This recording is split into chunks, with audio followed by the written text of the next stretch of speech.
Well, good morning. This is 11:30 on Tuesday, the 12th of November.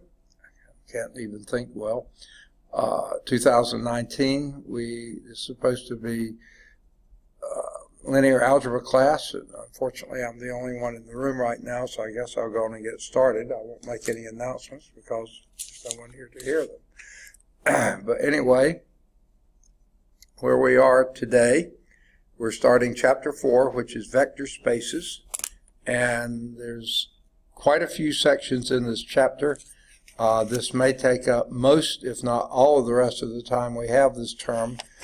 Hopefully we can get past this and into, I believe the next chapter we do after 4 is,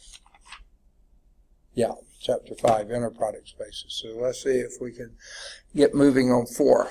4.1 is vectors in Rn.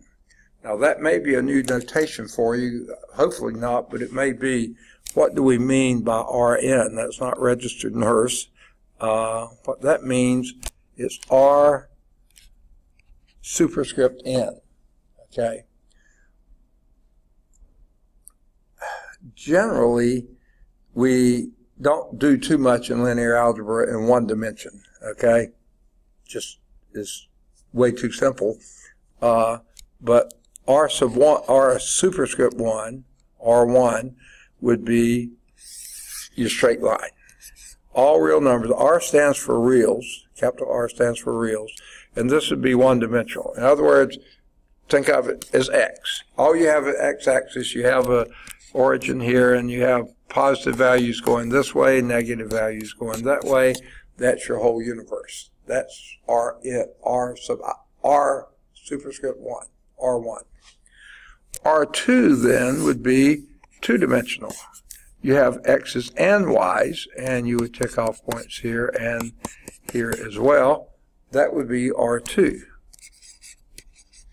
Superscript 2, but it's R2, two-dimensional space. Real numbers on the horizontal scale, real numbers on the vertical scale. R3 is where we live, of course, and that's three-dimensional space, which is hard to draw in 2 dimensions, but I'll give it my best shot. I think I'll just go and erase it all, and it would be something like this. Here's your X's, here's your Y's, the dashed lines are the negatives, and this is your Z, and that's R3, okay? Where we live, work, and do most of our stuff. We deal a lot with R2, deal a lot with R3, but in linear algebra, there's nothing to stop us from going into higher order spaces. And that's what we call Rn, okay? Where you can go up as many dimensions as you want. You can't picture them, you can't draw them. The 3 dimension is already hard to draw on a 2-dimensional screen. 4-dimension, impossible, okay? And anything higher. So hang it up about representing them, but that's what we mean by Rn, okay? Just title of the section, that's where we are. We're, let's back off a little bit. I'm going to erase what we've got here, and let's pick up where they begin in the book.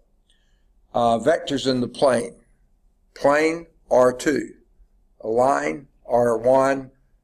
3-dimensional in space, R3. So we're starting this section in R2. Okay, vectors in the plane. In physics and engineering, a vector is characterized by 2 quantities. And I've been throwing around the vector already quite a bit, and hopefully you're already familiar with it. But a vector is characterized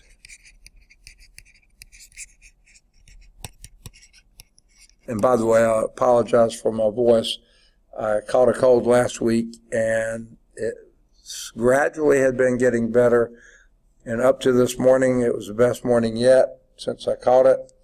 And since I taught my first class today, it's gone downhill again. So hopefully it's just strain on the voice, but it's really hurting again. It wasn't hurting this bad since last Tuesday. That's when it started. During this class, actually, but later in the day, it really started hurting. And the sore throat had sort of passed. I didn't have any trouble with it this weekend, but after teaching a class this morning, it's back again. All right, so a vector is characterized by two quantities. Okay,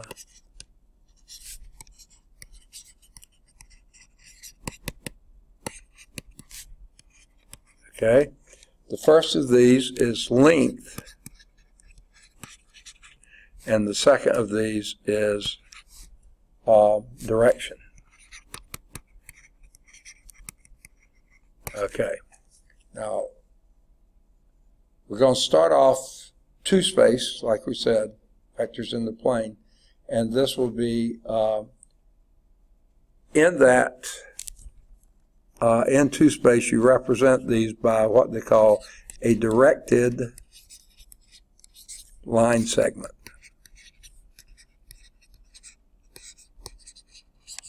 Okay, that's M-E-N-T. I can't write.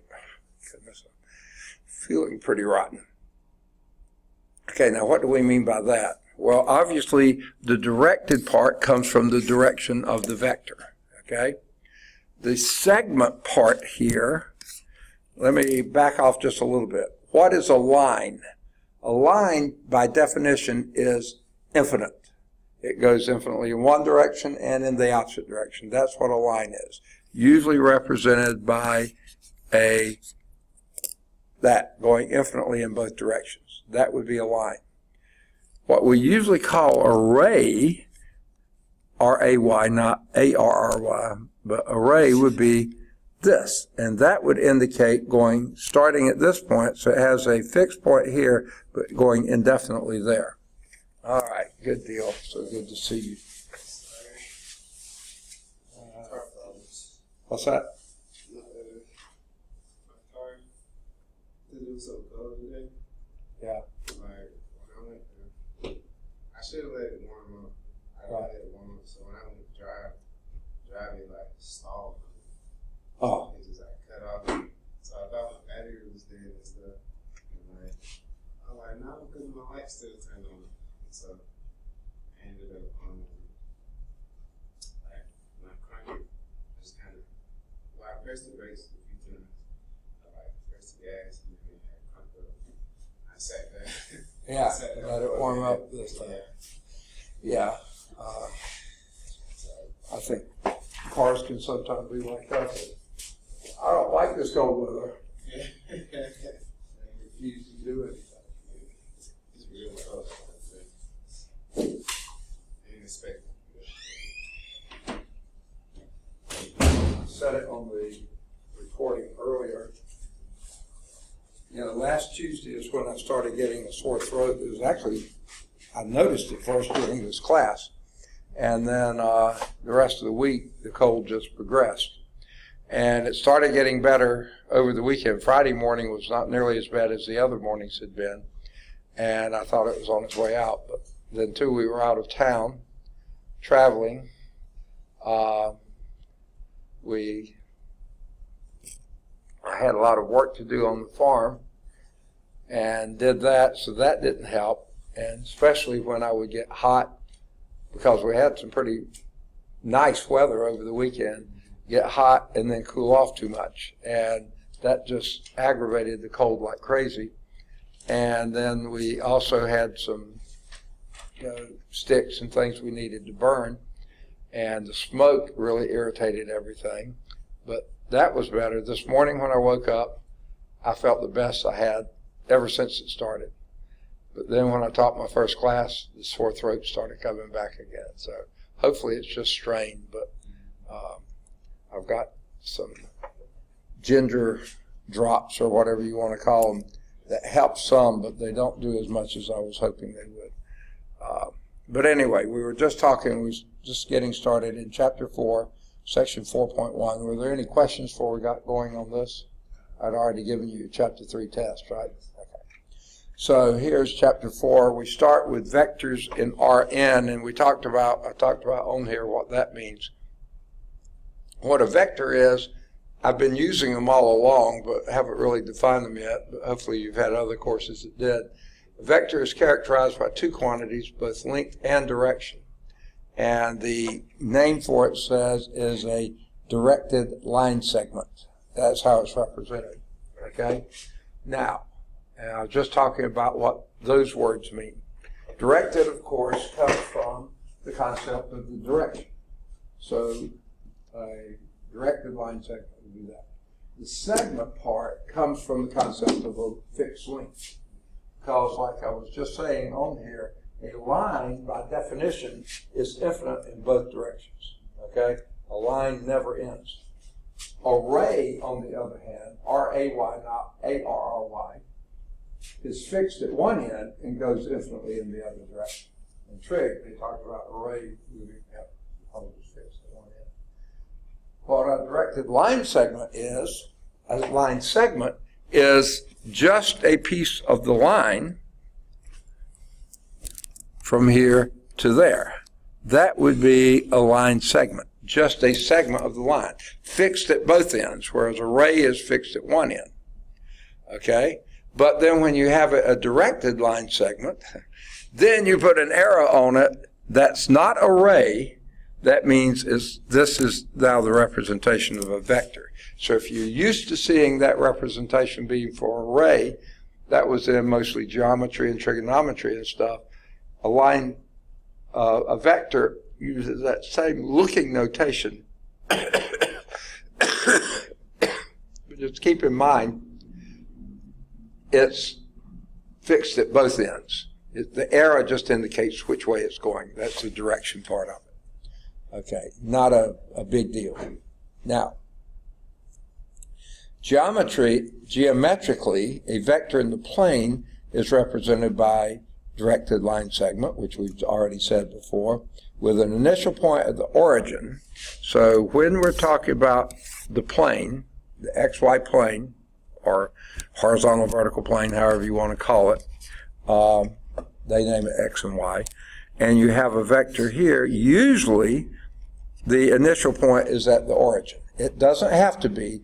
That's sort of its standard position. That's called the initial point. The terminal point is up here. Remember, that doesn't indicating it's going infinitely. It does have a terminal point, and this is the terminal point, okay? And that's the one with the arrow toward it, okay?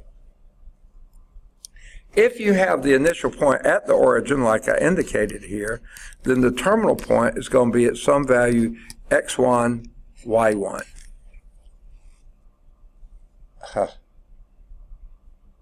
Now, why in the world they did this, I'm not sure. They named the terminal point, even though they list the vertical axis as y, they list the terminal point as x1, y, or x2, which is sort of nuts. And I know why they're doing it, because later we're going to call, and so if they're going to do that, they shouldn't name the axes, okay? We just should leave these as horizontal and vertical, okay? And if you do it that way, then you can name this vector, vector X, okay? Now, in the book, they put vectors in bold. I can't write bold, so I always put the little vector symbol over it, okay? And then since they named that vector X, its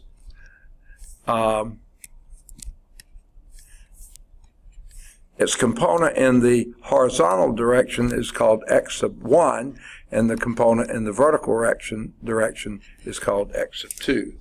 Now that makes sense. It doesn't make sense to call this the y-axis and then call that x2.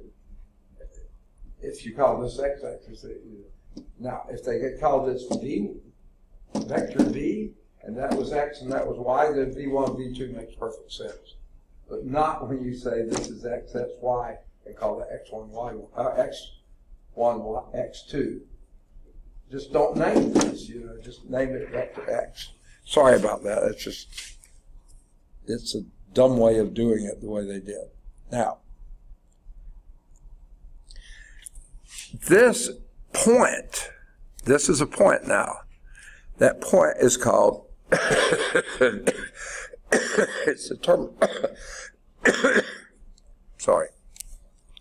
This would represent the distance x1 out the horizontal axis. This would be the distance x2 up the vertical axis. So, if you're talking about the terminal point, these are coordinates of the point. Okay? And you put parentheses around them. Okay? Now, time out a moment here. I've taught pre-calculus and trig by the same author, Ron Larson. I've taught calculus from the same author, calculus 1, 2, and 3, by the same author, Ron Larson. And in both of those books, whenever he's referring to vectors, he will give vector notation as being an angle bracket. Okay? X1, X2, let's call it. Okay? Those then would be components of the vector X. That's a vector. And he used parentheses when he was referring to the coordinates of a point. Okay? Now, if that vector X is initial point at the origin, like I've drawn it here, then its coordinates and its components are going to be the same two values, X1, X2.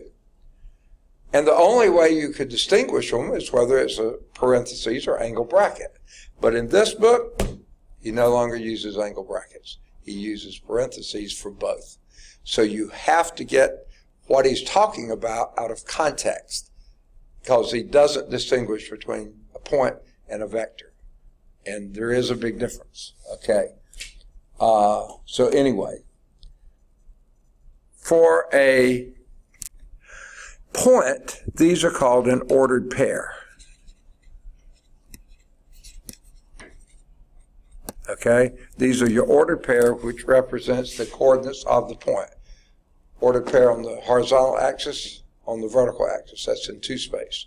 In 3 space, 1 horizontal axis, 2 horizontal, well, you can name them anything you want to, but 90 degrees apart, and then the third dimension would be up. So then that would be the vertical. But, it doesn't matter. In 3 space, we're used to 3 coordinates. Okay? And then it would be an ordered triplet. So I'm jumping ahead. This section is focusing on the plane. So only 2-dimensional. So these would be an ordered pair here. Over here, you can look at it as an ordered pair, but no, they're components of the vector. So the same ordered pair is used to represent the terminal point, also represents the vector. That is, X, to use the notation he does in this book, which is not as clear as the other. If you say this is vector X, then these are not,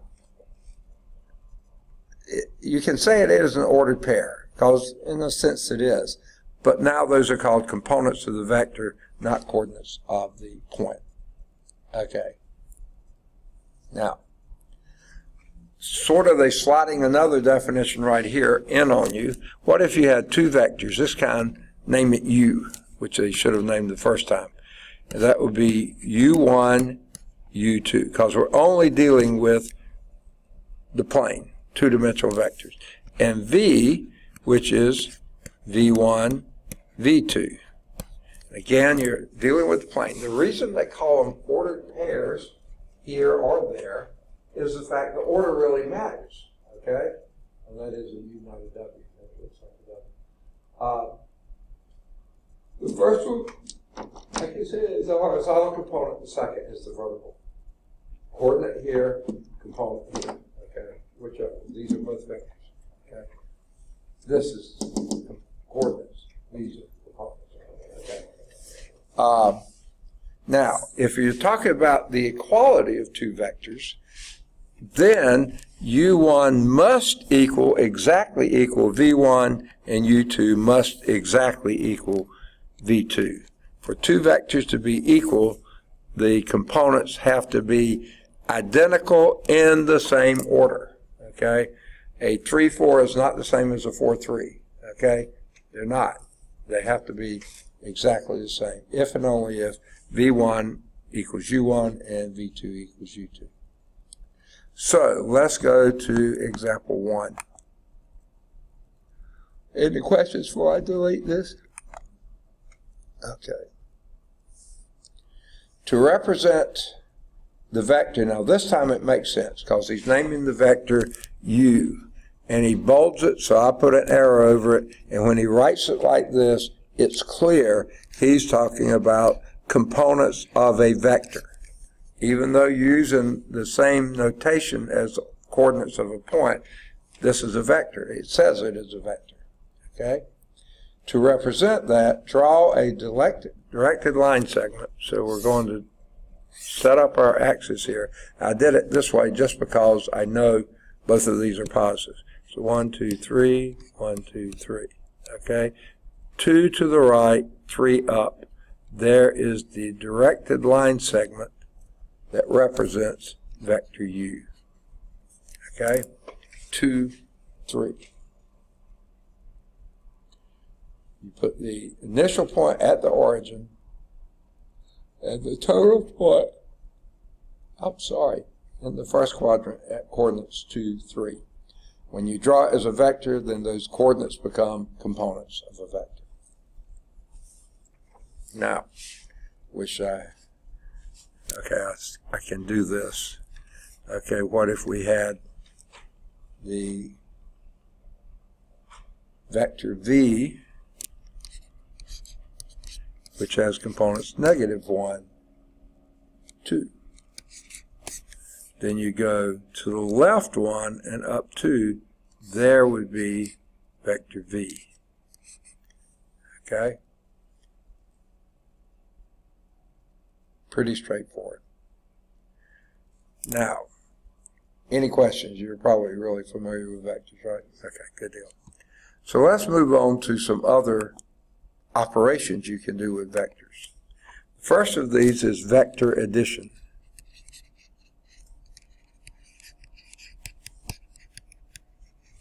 Okay. Now, we're going to show you a couple ways to do this. Here is the one to do. If you're adding two vectors, U plus V, especially if they're the same ones we just used, here's what you do. Well, they're representing them this way. U1, U2 plus V1, V2. Vectors are written as ordered pairs within parentheses, but you understand them to be components of the vectors. To add those two vectors, and this is the best way to do it, you add the first U1 plus V1, comma, U2 plus V2, close parentheses, okay? Now, that would be the vector that you get from adding those two together, okay?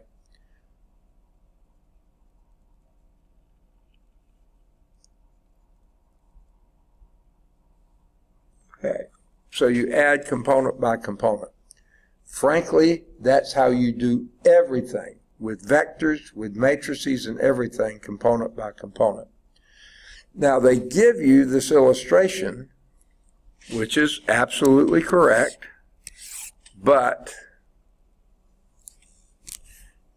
and it may help you see how to do it. Let's just say this is vector U, and this is vector V. Those are supposed to be straight lines, by the way, but get over it. Okay. How you add these two, you either add 2u. Oh, now here's another thing. Most books will say this first. This one's assuming you already know. This vector, I don't know why I put a 2 there. I assume that's a 2. I didn't mean to write a 2 there. I just was talking, I guess. I don't want to be talking. Okay. If this is vector v, this would also be vector v. This could also be vector v. Doesn't matter where you put it. This is vector v in standard position. Vector u could be here. You could do it here. You could do it here. You could do it up here. Anywhere you want to, as long as you have the same length and the same direction. That's still vector u. Okay. So to add these two vectors, you can translate them. Just keep the same direction and the same magnitude or length. Okay? So you could take vector v here and rewrite it right here. And this is also vector v. And there I started to write a 2 there. I don't know why I'm doing that. Or you could, and then the sum would be when you place vector u in standard position and then put the tail of v onto the head of u and then let v go wherever it is going, same magnitude, same direction, and then wherever the head of v stops, go from the tail of u to the head of v, and now you have u plus v. Okay?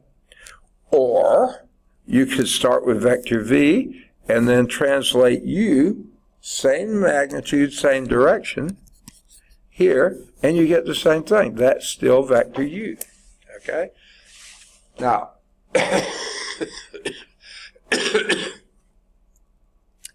this method of adding vectors pictorially like this is called the parallelogram method. Okay? I don't like using it. It's just a pain in the neck to draw. But you can still get from it, remember, this we called u1. That's the magnitude, that's the component of u in the horizontal direction. And this right here would be v1, magnitude of v in the, u2. Goodness gracious. The old gray cells are not working well today. This is u2, right up here. Okay? This is u1, to that direction. Now, v1 would be here, and v2 would be right here.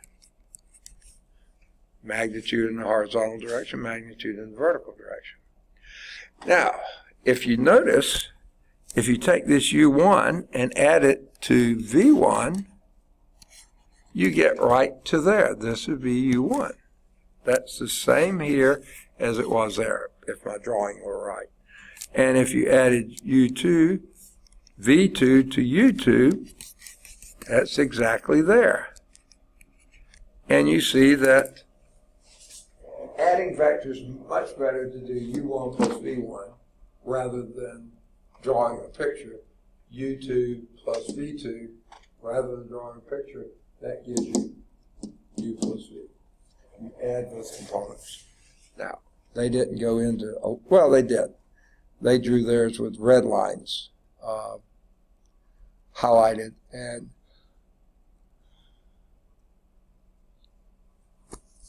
goodness, my throat hurts. In my mind, they didn't do a good job separating them out, but that's exactly what you get there. So this is how you do vector addition. Now, in the next example, one of the vectors you'll add is the vector 0, 0.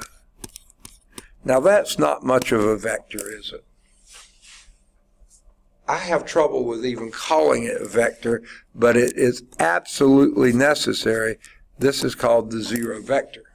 This is one time that you don't use a letter to represent a vector, you use a bold 0, okay? That's the 0 vector. Now, what problems do I have with it? That has no magnitude and no direction. I mean, it doesn't even fit the definition, at least the preliminary definition or the shorthand for saying what a vector is. Because if it's 0, 0, it's at the origin. What is the magnitude of that? There is none. It's 0. What is the direction of it? It could be going in any direction, but it's not got any magnitude, so how can you tell what direction it's going? So it has neither magnitude or direction, but it is absolutely essential for us to have a 0 vector. And you might say, why? Well, later coming up, we're going to be talking, the chapter is talking about vector spaces. And to be a vector space, it has to have a 0 vector. Something that acts like a 0 vector. If it doesn't, it's not a vector space. So it doesn't seem like much. In fact, it seems like much of nothing, but it is essential for being a vector space, which is what we're going to be talking about this chapter. Not this section so much, but this chapter. So let's do example 2. Now, do I recommend writing these, do them in the parallelogram method? Absolutely not. You can if you want to. Far easier to do it. So here's vector U is components 1, 4, and vector V has components 2, -2. The question is, find the sum of those two vectors. What is U plus V? And by all means, the easiest, the best way to do it is component by component. So what would you get? 3, 2, perfect. Okay, add the first components and you get 3. Add the second components, of course it's I can't even think of the words now. Sign number addition. So 4 plus a -2 is the same as 4 minus 2 is 2. Absolutely right. Okay, how about this one? U equal, this was the A one, this is the B one. U equal 3 -2. V is equal to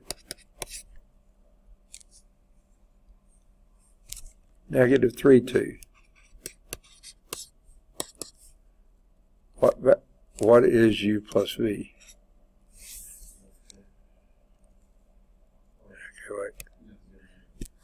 Yeah, absolutely. I can't write fast enough to keep up with you. I'm sorry, I'm going to have to go down the hall and clear my head. I'm going to pause this. I'm so sorry. Okay, I'll put back on my projector. Recorder. Okay. These two vectors just added and became a new vector.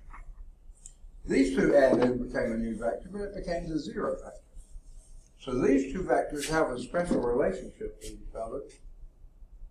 These are called additive inverses of each other. In other words, since you added something to this to get 0 vector, this has to be the additive inverse of that. Now, if you think about it, 3 -2 is going like this, right? -2, 3 is exactly in the opposite direction. -3 on the x, 2 on the positive, 2 on the y. Now, here we have vector U, 2, 1, vector V, which is the 0 vector. I just called it vector V here. And when you add vector U to vector V, you get 2, 1, which is exactly U. So we call this the additive identity element, which is the 0 vector. Whatever you add to it is the same as it was before. Okay? Additive identity element. They don't go into a big deal about that, but it's true. And they go on from there. If you're drawing them, the u plus v, that's drawable, okay? But when you add the b part, like I said, what's the resultant vector? It's a zero vector, which has no magnitude, no direction, so you can't even see it. You just know it's the origin there, okay? And then the other one, when you start off with u, 2, 1, 2 this way, 1 this way, so it'd be something like that, and add 0 to it, you're not adding anything to it, so you still got the same vector. So the parallelogram method sort of falls apart with those two because you don't have two vectors, you don't really have two dimensions with them. You have either 1 or 0 dimensions. Now, in addition to vector addition, and we'll come back to something in a minute, okay? But just remember how we got the additive inverse was negating the vector. You could say that v was the negative of u. We haven't said how that happened yet. That's what we're getting to next. And this is scalar multiplication.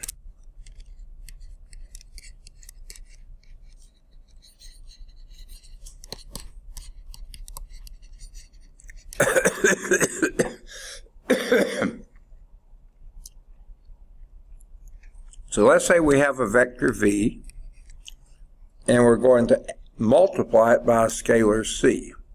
This is the vector. Here's the scalar. Now, why don't you just call it a number? That's all it is, a number. No magnitude, no direction. Or you might say it has a magnitude, its value, but it doesn't have a direction. It's just a number. Okay? Here's sort of why they call it a scalar. Okay? Because what you do is you multiply c times v, that's multiplying. This would be c times, and in 2 dimensions, I'm sorry, 2 dimensions, this would be v1, v2. Well, kinda, as the symbology would sort of indicate, you just distribute the c across both. Now, that's not the same as a polynomial parentheses, but you sort of treat it the same.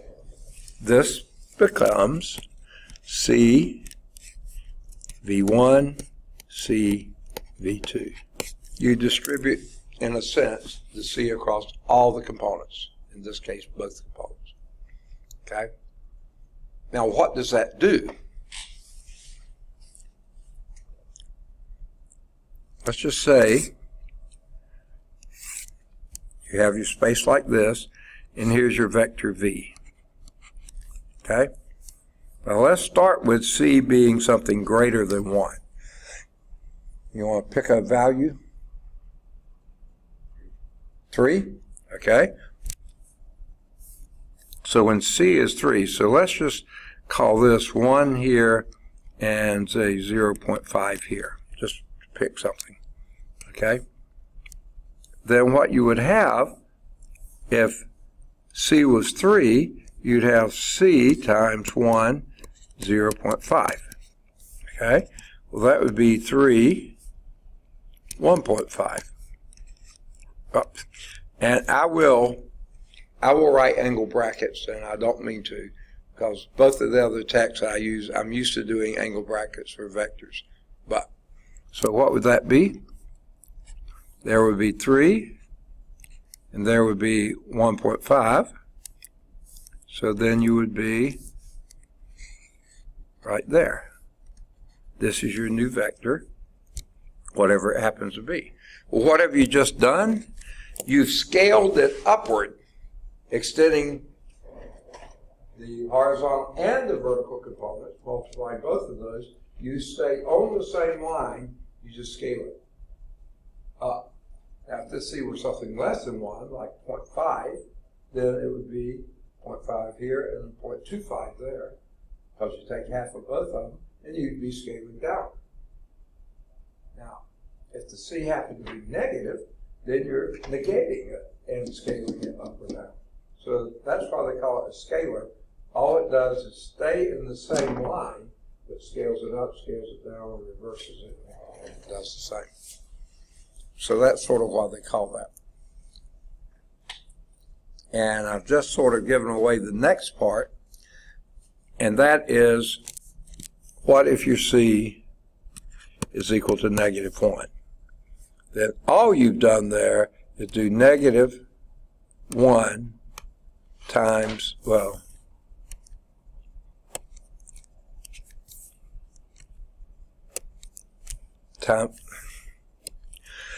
times vector V, and this would be -1 times V1, V2, which would be -V1, -V2.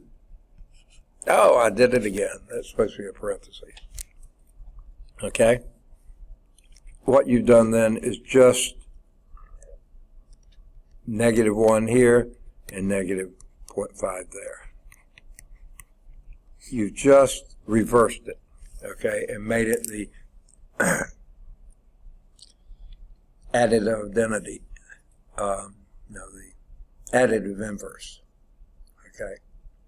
So that's what minus V is. So most of the time we don't write the -1, we just say minus V, and that means it's the opposite of V.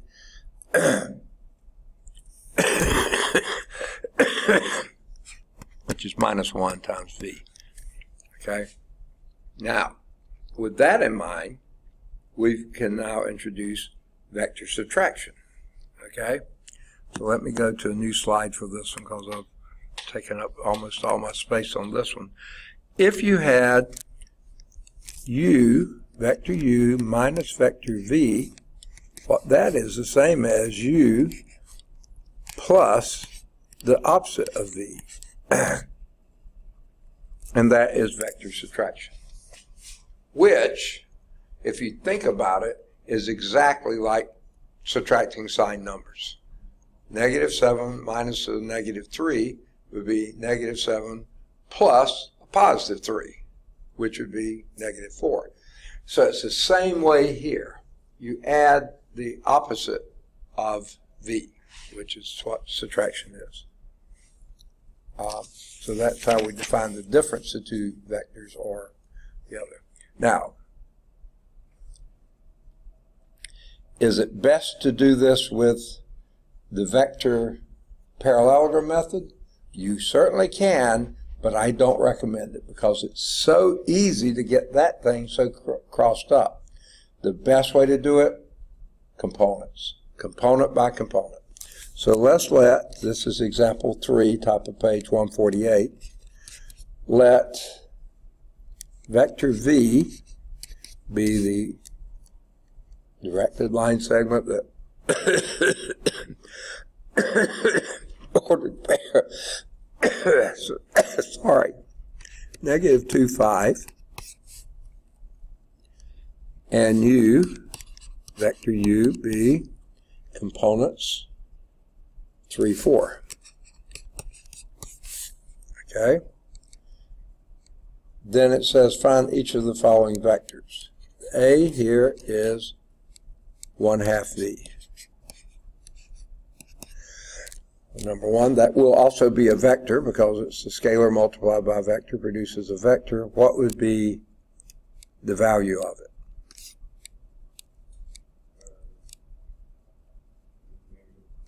-1, comma, 5/2 is perfectly fine to say it that way, or you could say it -1,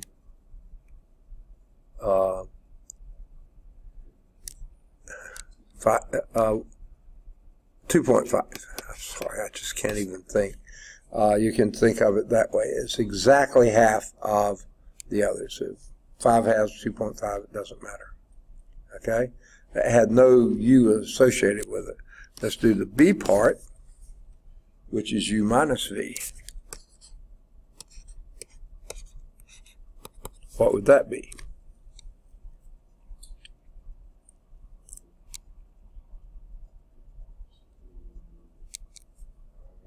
Yep, exactly.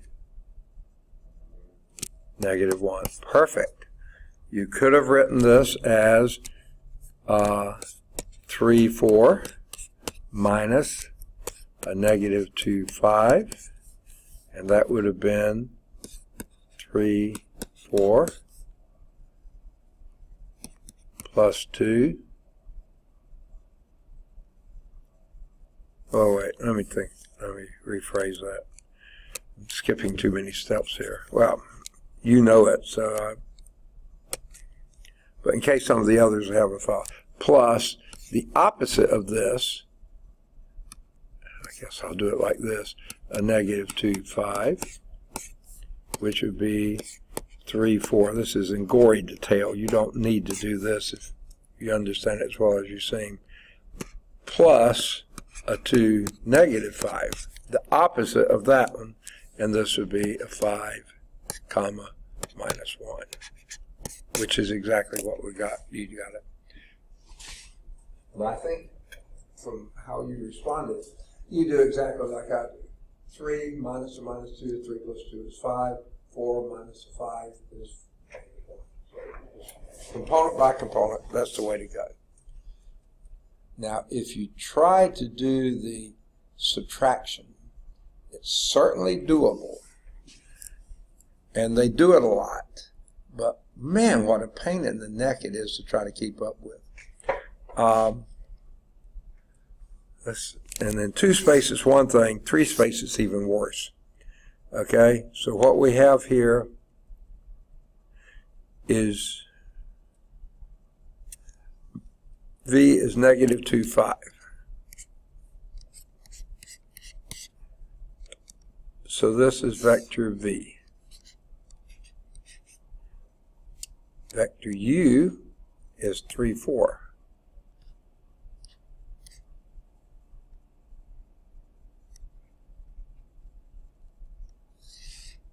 Okay. Now this is vector U. Goodness gracious, my brain's not working. Vector U. Alright. Now, 1/2 of V is just take half of it, okay? And that would be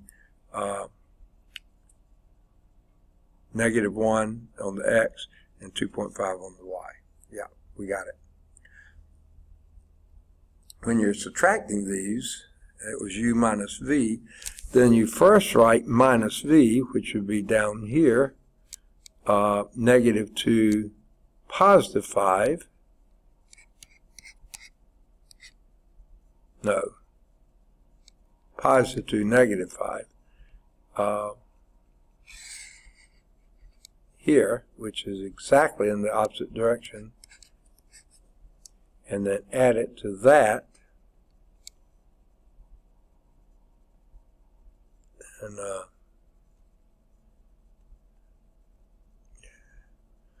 because they didn't give us very much detail on it, it would be add to this the negative here, and you get that, and this should be 5, -1. Obviously, I'm not drawn to scale, okay? -1 should be up here, okay? Yeah, that looks more like it, okay?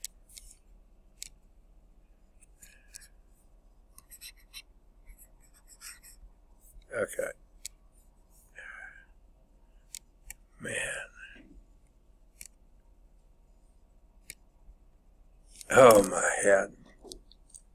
So clogged. I'm having a harder and harder time talking. All right. Let's do the C part. We beat that to death.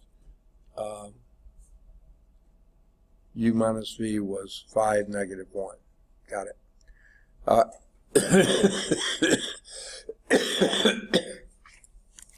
The C part, yuck. No. Yeah. The C part here is 1/2 V, which we did at the beginning, already done, plus u, which we also had even earlier at the beginning. So 1/2 v would be -1 5/2 plus u was 3/4.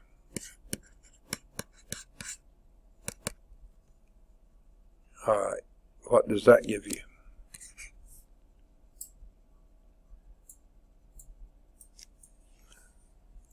There, I went and did an angle bracket again. Okay, what do you get when you add those two?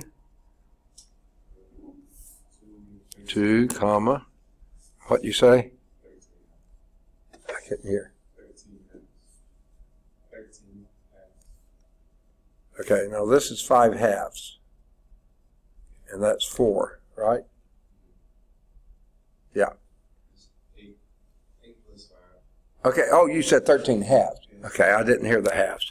Okay, 13/2, got it. I was thinking, how did you get 13? Okay, 13/2, got it. Okay, 5/2 plus 8/2 is 13/2. My hearing is so bad. And the cold hasn't made it any better. Okay, but it really hasn't made it worse. Okay, so this then leads to, or gives us enough information to start making some comparisons between vector operations and scalar operations, which before now we just said operations of real numbers. So let's deal with that. Goodness, I feel like I've been going 2 hours now, but it hasn't been. It just feels that bad. So let's look at some of the properties of vector addition and scalar multiplication in the plane. So what we have here is u, v, and w are all vectors in the plane. So that means two-dimensional vectors. You cannot add a two-dimensional vector to a three-dimensional vector, a five-dimensional vector to a four-dimensional vector, or any other. You have to have vectors. When you're dealing with them, they all have to be in the same dimension. So these are all vectors in the plane, meaning two-dimensional vectors.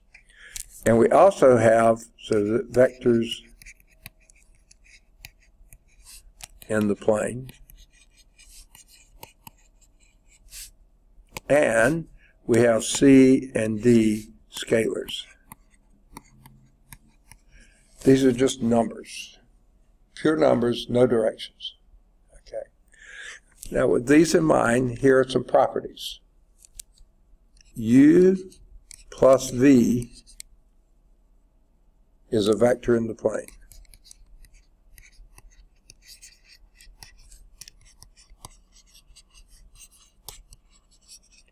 Okay, what does that mean? That means vector addition, or vector addition is closed, is what it means. Closure under vector addition.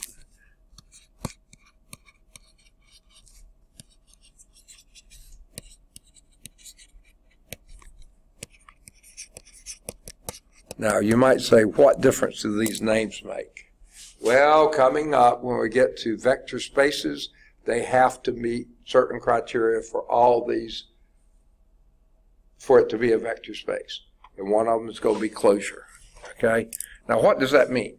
If you have U as a two-dimensional vector, you have V as a two-dimensional vector, when you add them together, they're still going to be a two-dimensional vector. You can't get a three-dimensional vector out of it. You can't get it down to a one-dimensional vector. You're going to have a two-dimensional vector. And that will hold for every dimension you go to. A 1 plus a 1 is a 1. A 7-dimensional vector plus a 7-dimensional vector will be a 7-dimensional vector. A 7-dimensional vector plus a 4-dimensional vector you can't do because you have to stay within your dimension. Okay, so this is closure under addition, vector addition. Now here's one that we saw earlier when we did the parallelogram method. u plus v is precisely the same as v plus u. Okay? And this is the commutative property of addition, of vector addition. I can't spell again. Let me start over. I'm trying to write, and the hand won't do what my brain's telling it to do. Commutative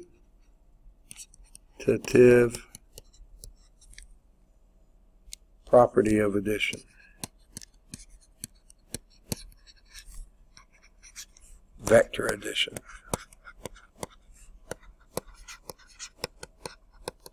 There's also a commutative property of scalar addition. 7 plus 3 is 3 plus 7. It doesn't matter the order that you add them. The same goes for vectors, because if u plus v is the same as v plus u, I mean, the result is the same. All right, number 3. Another same. If you add u plus v, and then add to that w, you get the same thing if you had added u plus v plus w. It doesn't matter the order, and this is the associative. I can't write. Associative property of vector addition. Okay. Now, the next one I mentioned before is this one. U, and we had an example of it, plus the 0 vector is going to always be u. Okay? And that's the additive identity property.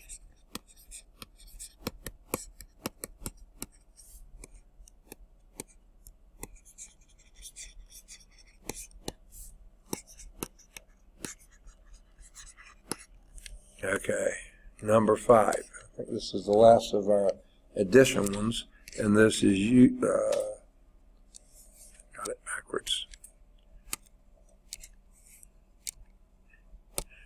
U plus the negative of u. What would that be? That's the 0 vector, always, and that's the additive inverse property.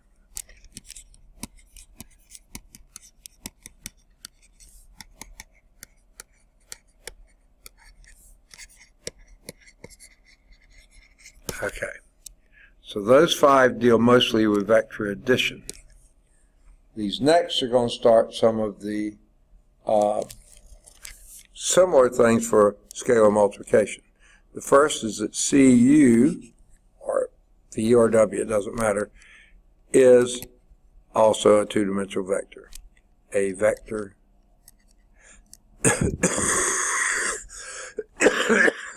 sorry, in the plane. And of course that makes sense. If you got a vector in the plane, you scale it up or scale it down, it's still going to be in the plane. You can't suddenly get out of the plane by doing that. Okay? So Cu is a vector in the plane, and that's closure under scalar multiplication. I can't write.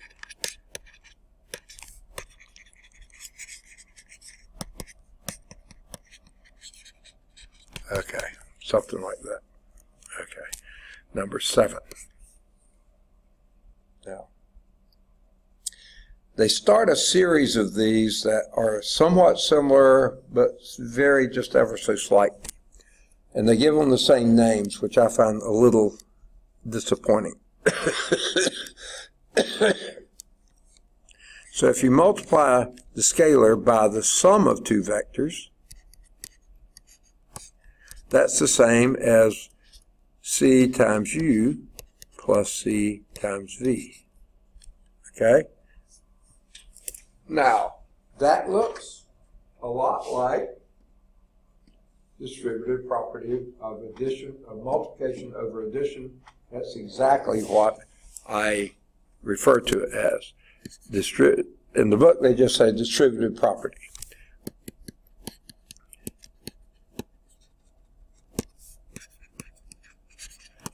But I like to say of scalar multiplication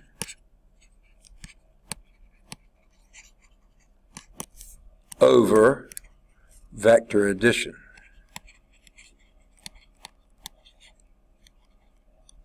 If I had enough room to write. Okay. Now the second one, somewhat similar, okay? But not quite. But they call it the same name. C plus D times U is CU plus DU. Okay? Well, that's distributive property of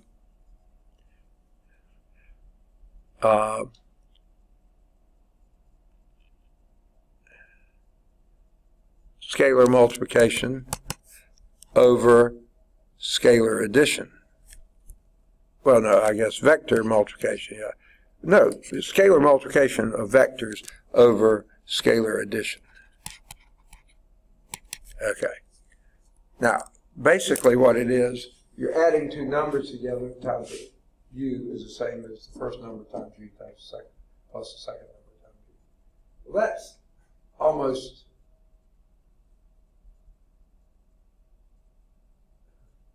I can't think of the right adjective for it, unuseful, or I don't know what. It's just easier to add them together and multiply them rather than multiply them separately and then add the vectors. That is just kind of crazy. But that they list it that way. And it's true. I mean, it's absolutely true. Nothing wrong with the truth of it. It's just, why would you ever do it? And then this one, C times DU is the same as CD times U. Okay? Now that's the associative. They just say associative property of multiplication, which is, in a sense, true. Associative property of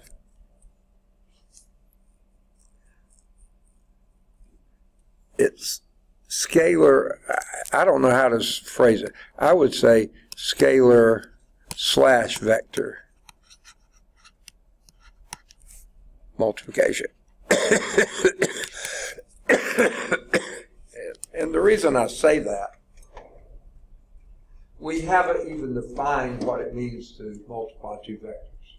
So to just say associative property of multiplication, that could be scalars, which of course that would be true, but with a vector in there, it's scalar multiplication with vector multiplication. But that means you're multiplying the two scalars and then multiplying it by the vector. Or you could either multiply one scalar by the vector and then the other scalar by that same product. But it just doesn't seem fair to call it associative property of multiplication, because you can't just put UV and W there and make it work. It doesn't work. It can't work. So we haven't even defined it. Okay. And the last one is fairly simple. 1 times U is always U. And that's the multiplicative identity element.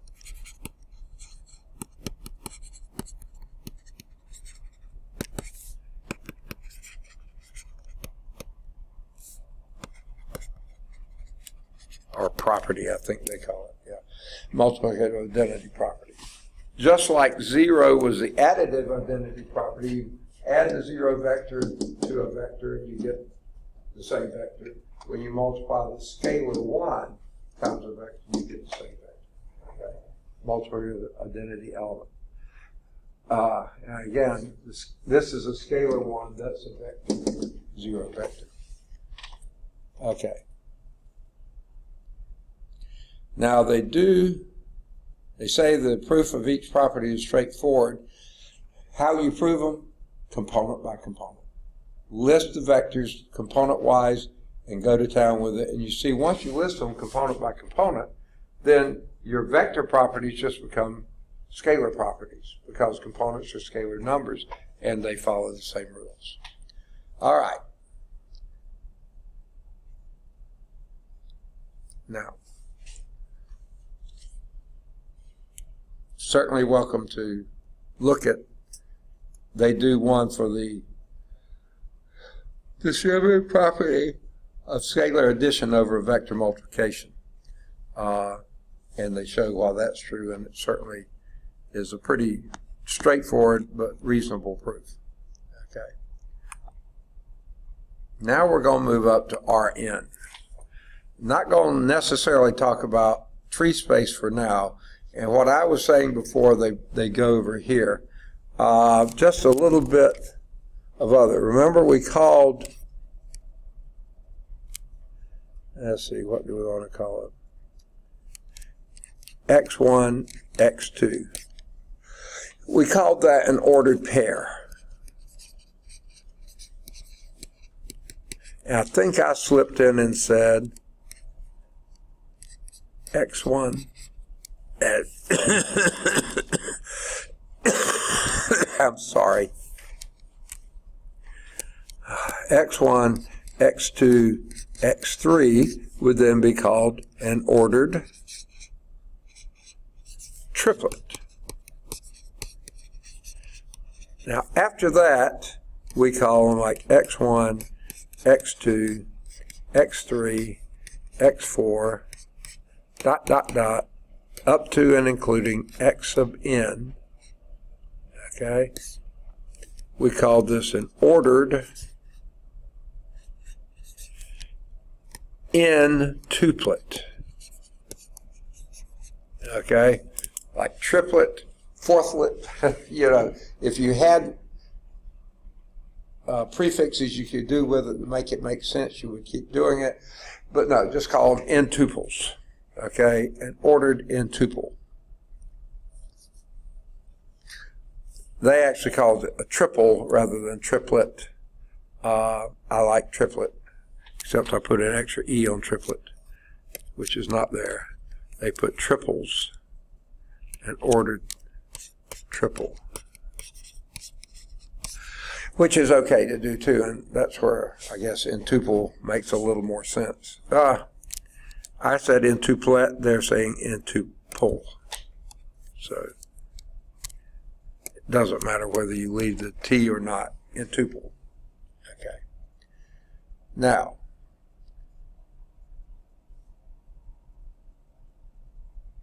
so just like before, where we had, if you have a vector going out into 3 space, 7 space, whatever space, I just can't visualize or illustrate that, then there would be a first component, second component, third component, you know, you'd have components in 7 different dimensions, whatever that is, and that would, the sum would be, the vector sum of all those would be your vector in 7 space, okay? Where was I going with that?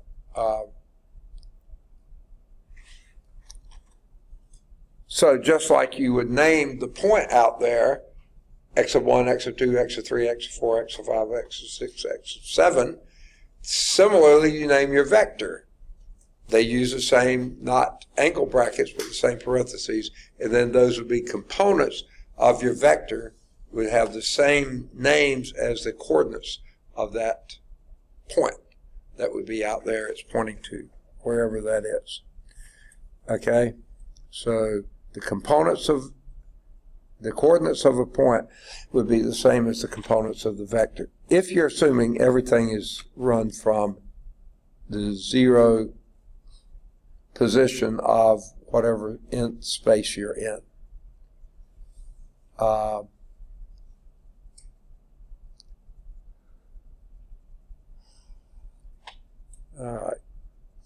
just as with vectors in the plane R2, two vectors in Rn are equal if and only if each of the corresponding components are equal. So if you had this one and y sub 1, y sub 2, y sub 3, y sub 4, dot, dot, dot, up to and including y sub n, these two vectors would be equal if and only if, component by component, they are absolutely identical. Okay? Absolutely identical. You can't reverse order, you can't change order, you can't swap, you can't. Now, of course, if this one was 6.5 and this one was 13.5, those are the same values. They don't look the same, but they're the same value. So, now,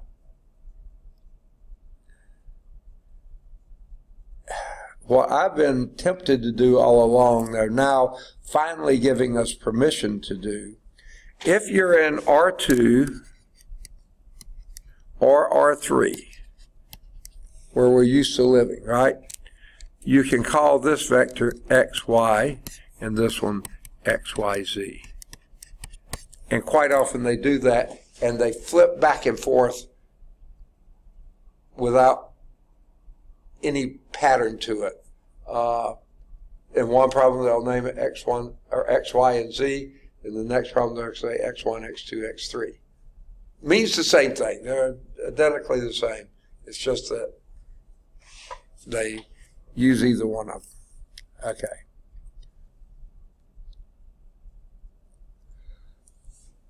Okay. So the sum of two vectors and scalar multiplications of vector in Rn are called the standard operations of Rn. And do we have time? Do we? No, we are past time. We'll start next time with this definitions of vector addition and scalar multiplication, which is really straightforward, just exactly what we've done before, but we'll do it for in space. Okay, homework exercises. We made some progress, but not great progress. Sorry, my cold is part of that. You can do number 1 for sure, and it should be at calcchat.com for worked out solutions. 3 or 5, both at calcchat. 7 or 9, both at calcchat. 11 through 15, both at calcchat. All those at calcchat. 17 should be at calcchat.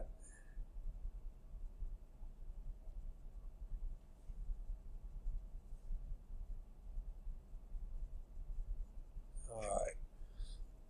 Let's see. Yeah, we did 19 to 23. Any of those odds are at calcchat. 25 or 27 should both be at calcchat. 29 should be at calcchat. Oh, now you're getting into bigger dimensions. Let's just hang off there for a bit. All right. Actually, beginning at 19. If you don't want to try those yet until we do a few more examples, you can, but it's a straightforward thing. So somewhere in there, stop. We'll pick up the rest of them next time. I'm so sorry about the cough. Quite a pain in the neck, isn't it? I hope, I put my paper in place. All right. Let me end this.